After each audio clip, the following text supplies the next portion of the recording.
বিদেশ থেকে আসা রহিমা বেগম তার মেয়ে রিমির রুমের ড্রয়ার খুলে কতগুলো পিলের ট্যাবলেট আর কন্ডোমের প্যাকেট দেখতে পেয়ে অবাক হয়ে যায়। সে তখন ভাবতে থাকে, মেয়েকে কি তাহলে বিদেশে পড়াশোনা করতে পাঠিয়ে ভুল করলাম? সে তখন রাগ হয়ে তার স্বামী কাদের সাহেবের কাছে এইসব জিনিস দেখিয়ে বলে, দেখো এসব কি, এই বয়সে তোমার হাতে পিল কেন? আরে পিল দিয়ে আমি কি করব? সেটাই তো, পিল দিয়ে তুমি কি করবে? তোমার মেয়ের রুম থেকে এই পিল আর কন্ডোমের প্যাকেটগুলো পেয়েছি। রিমি এমন হতে পারে না, ও এসব দিয়ে কি করবে? বলেছিলাম তোমাকে যে মেয়েকে এইচএসসি পরীক্ষার পরে বিয়ে দিয়ে দাও, আমার কথা তো শুনলে না। এখন দেখো মেয়ে ওই বিদেশে পড়াশোনা করতে গিয়ে নিজের ধর্মকর্মকেই ভুলে গেছে। না, আমার মেয়ে এরকম হতে পারে না। তুমি ওর সাথে সামনাসামনি কথা বলো, দেখো কি বলে। হাতে প্রমাণ থাকতে আর কি কথা বলবো। ছি, মেয়ে যে এরকম নষ্ট হয়ে যাবে তা যদি আগে বুঝতাম তাহলে বিদেশে না পাঠিয়ে বিয়ে দিয়ে দিতাম। ও আজ আসুক বাসায়। কিছুক্ষণ পর রিমি বাসায় এসে বাবাকে দেখে বলে, এই না বাবা, এটা আমার জীবনের প্রথম বেতনের টাকা, চলো আজ আমি, তুমি আর মা বাইরে কোথাও খেতে যাই। রহিমা বেগম তখন এসে কাদের সাহেবের হাত থেকে টাকাগুলো নিয়ে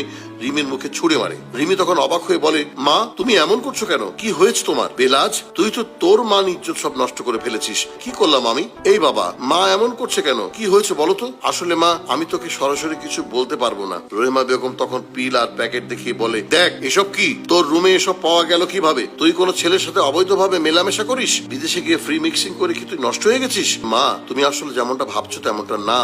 তুই এখন আর কি সাফাই দিবি বল, আমি একটু শুনি। মা, আমি বিদেশ থেকে পড়াশোনা করে এসে এখানে একটা এনজিওতে চাকরি নেই। এখানে আমার কাজ হচ্ছে মানুষকে তার পরিবার পরিকল্পনা, সন্তান প্রতিপালন আর জন্ম নিয়ন্ত্রণ সম্পর্কে কাউন্সিলিং করে বুঝিয়ে বলা। আর এইসব পণ্য সরকারি ভাবে আমাদেরকে দেওয়া হয় বিভিন্ন পরিবারের মাঝে বিনামূল্যে বিতরণ করে দেওয়ার জন্য। দেখেছো, আমার মেয়ে ওরকম না যেমনটা তুমি ভেবেছো। আমার মেয়ে সব সময় তার বাবা মার সম্মানের কথা চিন্তা করে। আমি আসলে বুঝতে পারিনি। কিছু মনে করিস না মা, ভুল আমার হয়েছে। আমি আমার চাকরির কথাটা তোমাকে পুরোপুরি বুঝিয়ে বলার সময় পাইনি। তোমাকে বলতে পারলে আর এমনটা হতো না। আমার উচিত ছিল তোর সাথে বিষয়টা নিয়ে খোলামেলা কথা বলা, কিন্তু তোর সাথে না বুঝেই খারাপ আচরণ করাটা আমার একদমই ঠিক হয়নি। মা, আমি কিছু মনে করিনি। এখন সব বাদ দাও তো। রিমি তখন পড়ে যাওয়া টাকাগুলো উঠিয়ে তার মা বাবাকে দিয়ে বলে, এটা আমার প্রথম স্যালারি, তাই চলো আজ আমরা কোথাও খেতে যাই। মা বাবারা প্রায় সময় তাদের সন্তানকে খুব সহজেই সন্দেহ করে বসে, কিন্তু বেশিরভাগ সময় ভুল সন্দেহের কারণে বাবা মা আর সন্তানের মধ্যকার সম্পর্ক নষ্ট হয়ে যায়। তাই যে কোনো বিষয়ে আপনার সন্তানের সাথে আগে